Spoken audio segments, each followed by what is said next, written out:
Di Ambang Kematian, film yang dirilis pada tahun 2023 adalah film yang berasal dari thread berdasarkan based on true story. Film tersebut disutradarai oleh Azhar Kinoy Lubis, menceritakan tentang Suyatmo, ayah dari Nadia dan Yoga, melakukan perjanjian dengan iblis demi mendapatkan kekayaan. Namun naas, satu persatu anaknya tewas setiap 10 tahun. Keluarga Suyatmo hidup layaknya di ambang kematian. Thread di ambang kematian itu ditulis oleh Jero Point.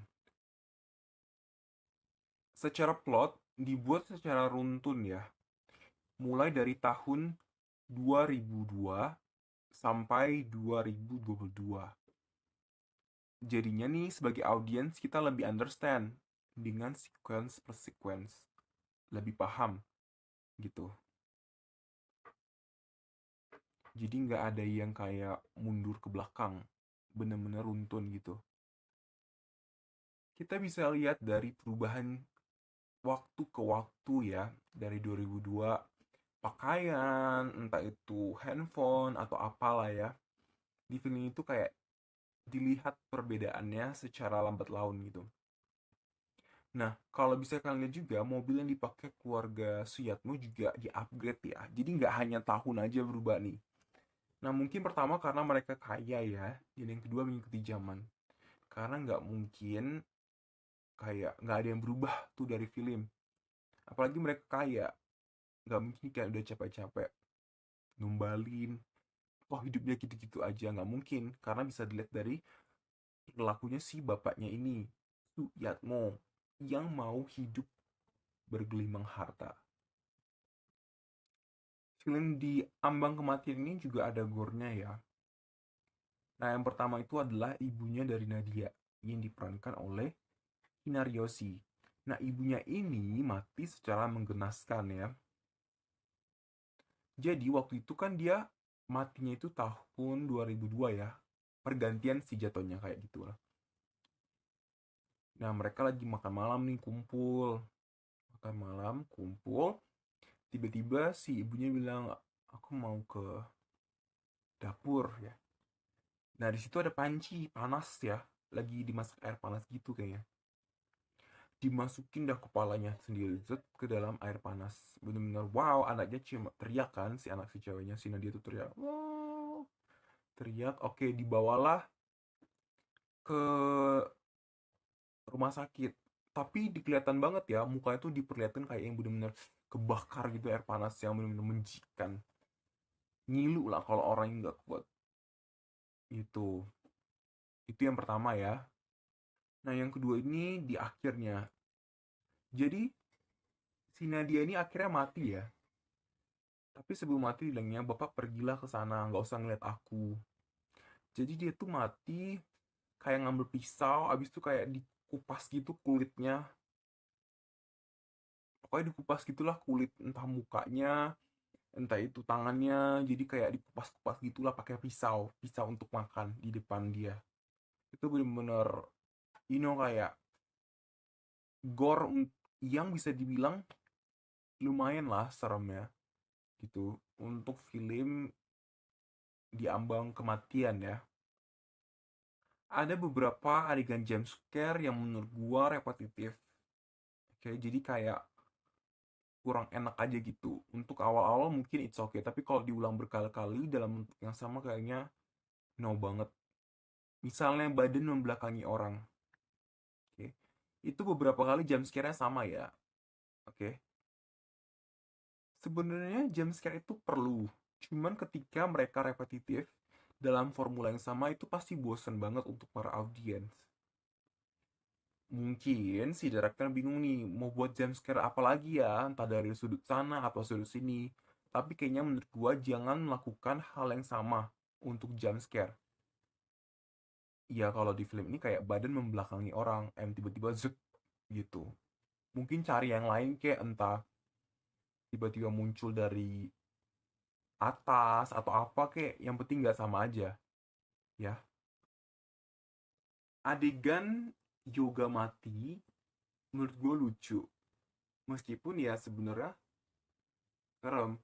Kenapa lucu? Jadi dia tuh mati kayak SmackDown WWE. Kalau kalian tahu Undertaker, ya pasti tahu lah ya. Nah, di film tersebut Yoga itu posisinya kepalanya tuh di lantai. Oke, berarti di bawah ya. Badannya ke atas, kakinya yang di atas. Nah, abis itu kalian tahu sendiri lah ya apa yang terjadi. Jadi, mati dia itu bisa dibilang konyol sih, kayak kepalanya tuh ditokok-tokokin ke lantai. Ya mirip Smackdown. Kemampuan akting Nadia yang diperankan oleh Taskia Namia sudah bagus. Apalagi ini adalah kali pertama Taskia mendapatkan lead role. Nah, biasanya sih dia dapatnya peran itu kayak supporting role. Meskipun dia mendapatkan supporting role, selalu dia memberikan acting atau penampilan yang terbaik di setiap filmnya. Kali ini jujur keren kok. Untuk film Di Ambang Kematian, actingnya bagus. Apalagi peran ayahnya ya, si Suyatno. Cocok banget gitu. Jahatnya dapet ya. Cuman kayak emosi dia di akhir film kayak penyesalan itu agak sedikit kurang. Tapi lumayan lah ya. Ayah Nadia yaitu Mr. Suyatno yang diperankan oleh Teguh Rifnu Wikana ya. Nah, kalian pasti sering lihat beliau sih. Dia tuh mostly berperan sebagai jahat. Ya, orang jahat pokoknya. Di kali ini memang sih dia perannya jahat juga. Nah kan cuman di akhir tuh kayak dia ada penyesalan ya. Kenapa sih kok gue gini? Tega gitu melakukan hal ini demi mendapatkan kekayaan. Gitu. Mungkin acting penyesalannya bisa dismoothin lagi lah supaya lebih wow. Mungkin karena dia juga terbiasa mendapati peran jahat. Menurut gua ada yang kurang dari film tersebut adalah di film ini seharusnya diceritakan si awal mulanya bapaknya itu kayak bersekutu mengenal si iblis. Gimana sih caranya sampai dia melakukan deal-dealan dengan mereka sampai tiba-tiba harus mengorbankan satu keluarga. Ibaratnya gitu ya. Jadi kayak si audiensnya lebih nge lagi nih gitu. Tapi di sini enggak. Dia tuh cuma dijelaskan kayak dia datang ke dukun, tapi itu untuk penyelesaian masalah ya, problem solvingnya. Bukan background gimana dia ketemu dukunnya, tahu dari mana, apa saja persyaratannya, enggak. Menurut gue itu yang kurang. Padahal sebenarnya itu adalah elemen-elemen yang penting yang bisa di show up kepada audiens. Oke, itu untuk dari segi yang menonton ya, supaya lebih afdol lagi nih. Oh ternyata gini nih, awal backgroundnya gini gini gini gini, gitu. Value dari film ini adalah ketika lu mau kaya ataupun mau hidup yang enak, lo harus kerja, kerja keras ya. Karena kerja keras itu butuh proses, nggak instan hasilnya. Nah, si bapaknya ini kan mau hasilnya instan. Akhirnya jadilah seperti ini. Satu persatu keluarganya menjadi korban sacrifice. Dan hidupnya benar-benar kayak diambang kematian. Nah, di film tersebut diceritakan ketika mereka melakukan, you know, kayak perjanjian gitu. Nah, pertama rumahnya tuh harus direnovasi, yang kedua harus dalam keadaan kotor.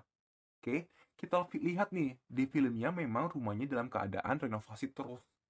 Pokoknya sampai capek aja direnovasi rumahnya. Nah, tapi kan dibilang rumahnya harus dalam keadaan kotor. Gue nggak ngelihat tuh loh, rumah tuh dalam keadaan kotor. Secara visual nggak ada yang kotor-kotor. Nggak yang berantakan hancur-hancur gitu. Seharusnya lebih ditonjolkan lagi, ya benar-benar kotor gitu, kayak meja berantakan atau apalah. Ini enggak, hanya poin rumahnya sedang direnovasi. Tetapi untuk berantakannya nggak terlalu, oke? Nggak yang bener-bener Messi banget. Padahal itu seharusnya ditonjolkan Messi, oke? Supaya kayak penonton lebih percaya nih, oh memang perjanjiannya seperti itu dengan si iblis. Ada adegan yang menurut gue agak serem ya. Jadi ketika si lihat nih, Taskia atau si Nadia ini kayak menghadap atau membalik badan, lihat wajahnya itu. Kayak film smiley, serem banget ya.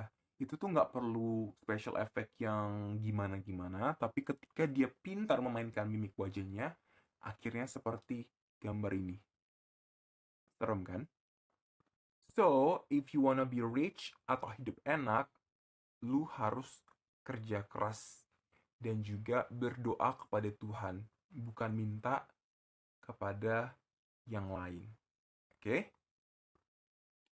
Diambang kematian atau the verge of death is 6.5 per 10.